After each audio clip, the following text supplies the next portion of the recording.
Another day, another dollar. You might not think money is something to sing and dance about, but don't worry, that's why I'm here. I'm Julie Beckham, the financial educator at Rockland Trust, and this is Behind the Curtain, Money Made Simple, the podcast that takes the mystery out of money and puts the spotlight on your financial life. If you've ever felt behind, confused, or just totally overwhelmed when it comes to your finances, you are not alone.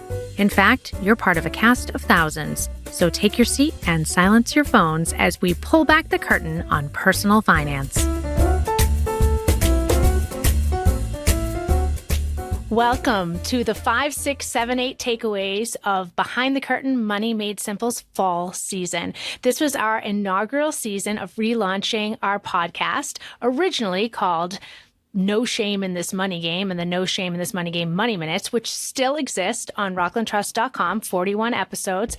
And this fall, it's been so fun with this new name and this new format and really getting out there on social media and reaching so many people. And we've had so many guests over the last few months that I really wanted to highlight a couple of the key takeaways that they were able to give through this medium and make it quick and easy for you to consume before the new year, going into the new year. And so you can subscribe, review, listen, share going into 2026. So I'm about to share the 5, 6, 7, 8 takeaways from this fall season. And I had so many takeaways that this time I'm not starting from 5. I'm starting from 1. Number 1. This career of mine seems to be destined from the start. In our first episode, it was someone from my team at Rockland Trust, I see you, Emily, that had a big idea to ask my sister, my friend, radio personality LBF, to interview me. Well, you get a lot of dirt about me, like only a sister can reveal, but you also get some insights into the early signs of my potential career in banking. We're talking about borrowing money. We're talking about finance. We're talking about Julie. We're talking about all this good stuff in this new podcast. I feel like I'm going to learn a lot because I'm not particularly good with money, but my sister is, because a little background here. My sister, who is a singer and a dancer and always in the plays and all these other things, you're like, why is she in banking and money and finance? And nobody knows why, but I do. Because when she was little, she had a sign above her bed. And when I say little, like 7, she had a sign above her bed that said, "People who owe me money." And it was like, because, she always had cash from birthdays, and we'd be like, a little older and be like, "Julie, I got to go out. Can you give me $5? And she would, like Scrooge, write it down and smack it up with tape on a piece of paper above her bed. It was insane. It's right? Really true. I can't even deny this. I can literally picture it above my bed. Yeah. And it would change. Rob, our brother, he owed me the most money. He really did. But yeah, I kept a list. I think I was a banker in trading then, with my little sign, my shingle above my bed. Number 2. Money is a taboo topic, rarely talked about in homes and rarely taught formally in schools. This is why Rockland Trust tries to fill the gaps with our financial education. But it seems like as professionals, business owners, entrepreneurs, teachers, we all need to fill in the gaps when it comes to mentoring for the next generation. Listen to how professor and entrepreneur Dr. Ellie Paris Miranda addresses the role of mentoring. These are things that people need to be told. And, just like, I talk all the time about financial education and how people need to be taught this because it's not talked about at homes, it's not taught in schools, but also these kind of social norms that we as kind of Americans, and I say that in quotes, like at least like corporate America or, building a business America, we expect that people will behave and communicate in a certain way. And then someone doesn't, and we have feelings about this and judgments about it and write people off for reasons that are really not significant because they just haven't been told.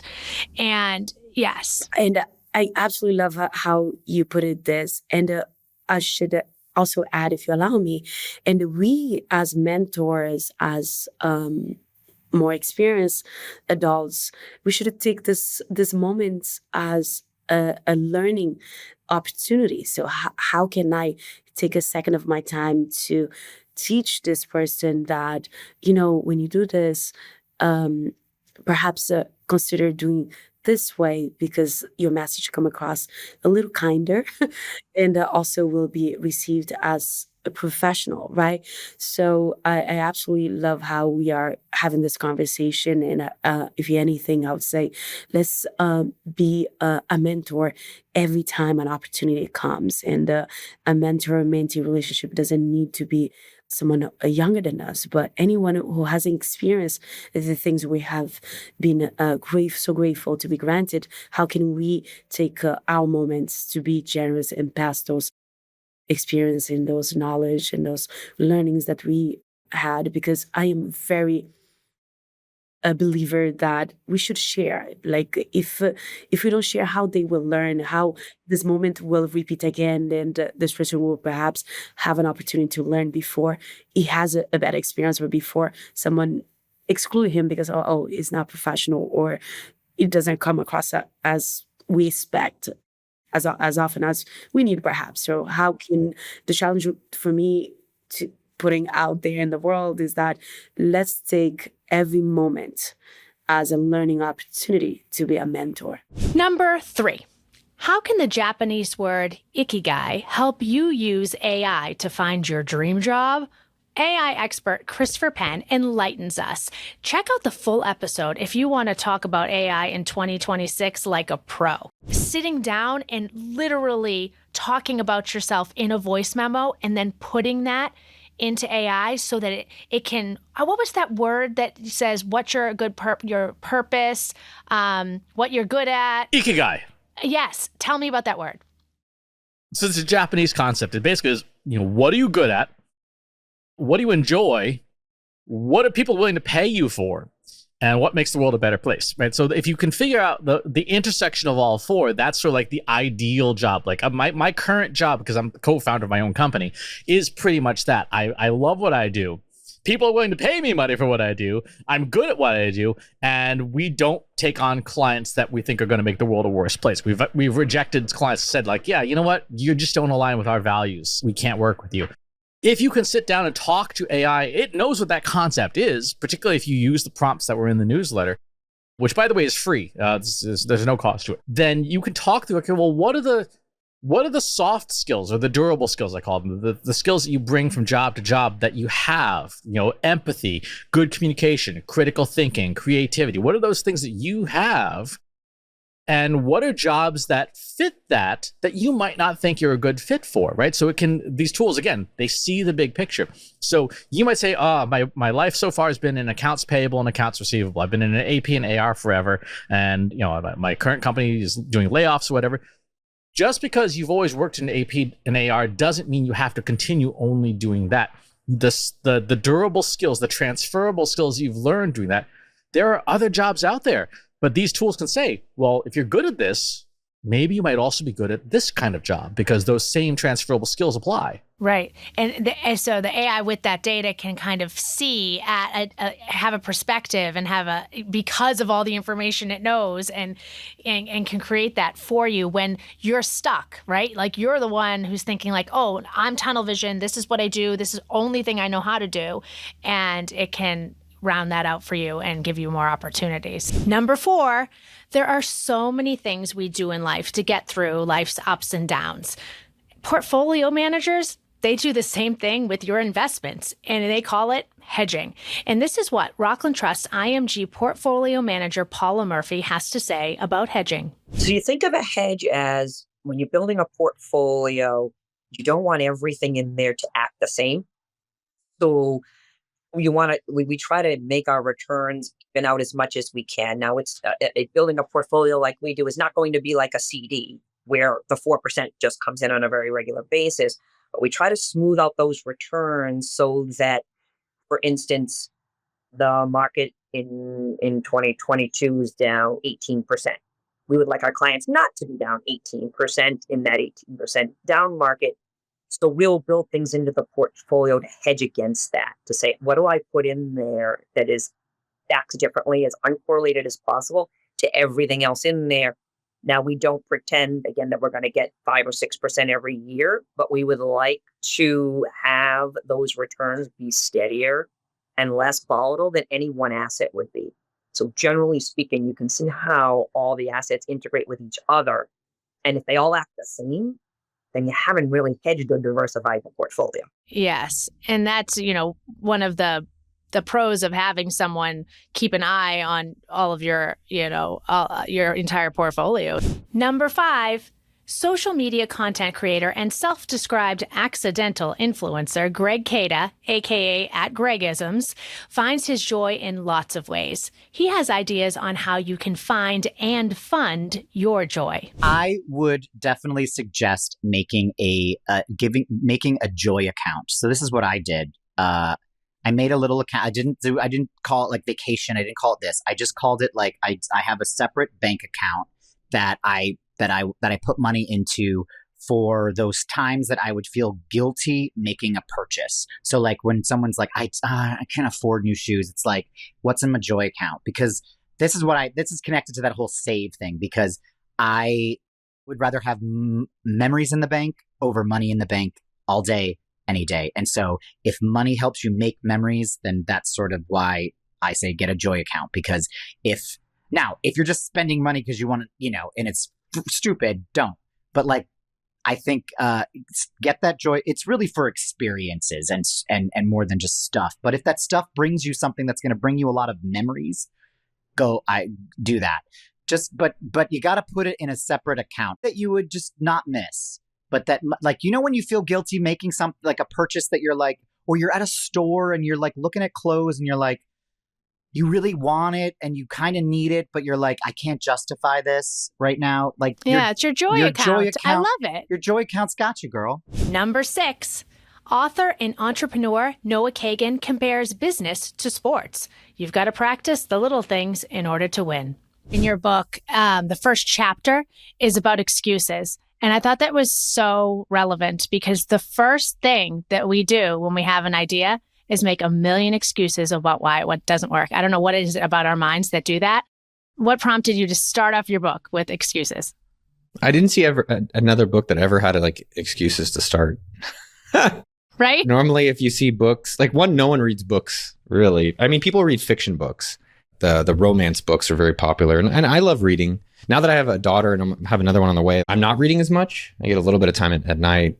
But in terms of books, I wanted, if you're trying to win in business or win in being an author, it's also like, well, what isn't there? And I was like, well, people don't have excuses. And I noticed I sold a course years ago about how to start businesses, and I've talked to tens of thousands of people and millions via my YouTube channel. And I've run a lot of $1 million companies, and you just hear all the excuses. So I thought it'd be helpful for people to also know that what they're going through is very normal. And I think when you know that the problem that you're going through is solved, then that helps you understand that you can get past it. And I think some people just feel like starting businesses or success is not for them. Mm-hmm. And the reality is it's for anyone who wants to do the work. Right. It doesn't matter where you are. It doesn't matter your gender. Like that's one of the best things in business is that you don't have to be tall. Right. Like you could be ugly and have success in business. Like you don't have to be a model, and a lot of other areas you do. And as long as you get going. And I thought the excuses just help people understand, like, hey, I don't know how to code. That's okay. Hey, I don't have a lot of money. That's okay. I don't know any marketing. That's okay. And then the specific sections and answers that'll help them overcome that specific stuff. Yeah, and I think that's what I liked about the book too, is that it was structured in a way that was really easy to read and get through, like the process of your thoughts as you have an idea and starting it. Something that I really related to is talking about just doing it. Like stop overthinking it and just do it. So many of us just overthink ideas to death before they even get out the door. And not only does it take the spark and maybe the uniqueness out of the idea, but it actually stops you from even starting. Momentum is a really powerful drug and a powerful success tool, but it's also it could be avoidant, right? Like if you're not getting momentum or you're not getting it, I try to do it with really stupid things. And really, if you think about business, it's really a sport, right? It's a sport that everyone can play. But in sports, what people don't realize is you have to practice. Right. So you have to practice asking. You have to practice starting. You have to practice these things. And so in terms of avoiding things, I try to do the things around my house that I'm avoiding. Like, you ever done that thing where you're like, I just don't want to brush my teeth tonight. I'm already tired. Or I don't want to fix my daughter's stroller. I'm like, that's the moment that I can practice. Just do it. Just do it right now. Right. And, I think in the book we call it now, not how. And I think when you practice it kind of on small things, like, I didn't really feel like biking today. I'm a cyclist. Okay, let's go do it. And I think the more you practice it and you start giving yourself that confidence and that ability, you start using that skill in your business. Number 7. Has it ever taken you like a day or more to do the little things you have to do? If you're pursuing college, maybe it's your application or your essay. And if you're the parent or guardian, maybe it's the FAFSA. Hard to say, easy to fill out. Matthew Wallace from Granite Advance takes the fear out of the FAFSA. People are afraid that when they fill out the FAFSA, they have to accept the loans that are offered. And that's a misnomer, because you can always decline the federal loans. So you can fill out the FAFSA and say, I want to get all the free money, right? All the money I don't have to pay back. And then maybe I have a 529 account that I'll pay the rest out of. You can decline those federal loans. So it's not a commitment to anything. It's not even a commitment to go to school, right? It's just a way to maximize that federal aid. Number 8. And lastly, I have immersed myself in financial education for more than a decade, and I have received lots of advice. I've learned so many things. I've talked to so many experts, and I have to be honest with you, it's overwhelming, all of the things that we have to do, or that we should do, or that we should have done, even for someone who does this as a job. But I have to say, there's one thing that I have done that has worked, that is easy to start doing and easy to automate. And I recommend it here. So I'll leave you with this advice going into 2026. I think the best thing I've ever done is pay myself first. And what I mean by that is when I get paid for anything, a percentage of that goes into my retirement. A percentage of that goes into a dedicated savings account, and a percentage of that goes into another savings account that I'm saving something specifically for. And because of that, I only see what goes into my checking account, which is where all my bills get paid. And if I only see that, then that's what I budget from. I think we fall into a trap where we budget from our gross pay, which I teach myself little tricks on how to remember things. It's gross that we don't see all that money because, if you actually saw the money that you got in your gross pay, like, wow. But we don't. We have, obviously taxes and Social Security and everything taken out of that. Then we have our health insurance, all these things that if we are on a payroll somewhere that would get automatically deducted. And then, you have your net. But from there, I don't consider that my net. I pay myself first because I really do believe that at whatever age you are, your future self matters. And so you have to pay that person like it's a bill because that's yourself. And if if you don't do that, then you will not start, accumulating any funds in your retirement or an emergency savings. And then when that happens, that's when you have to rely on loans and credit cards, and that can be really sticky. So that's it. The 5, 6, 7, 8 takeaways of Behind the Curtain, Money Made Simple's first fall season. Thank you so much for listening, for sharing, for subscribing, for following us on Instagram. All of these things are so important so that we can continue to provide financial education to the community. I really appreciate it. And if you're looking to get me a low cost, no cost gift for the holidays or into the new year, please write a review. Those things really help get the word out, and I would love to continue sharing all of this great information with you into the new year. Thank you. Thanks for tuning in to Behind the Curtain, Money Made Simple. If you liked what you heard, if you learned something, subscribe, leave a review, and tell a friend, because good financial education deserves a standing ovation. And remember, you don't have to know all the steps before you take the stage. You just need the courage to show up, ask questions, and maybe, just maybe, sing a little bit along the way. I'm Julie Beckham, and Behind the Curtain, Money Made Simple is brought to you by Rockland Trust, member FDIC, the bank where each relationship matters, because we want you to have a healthy relationship with money at any age.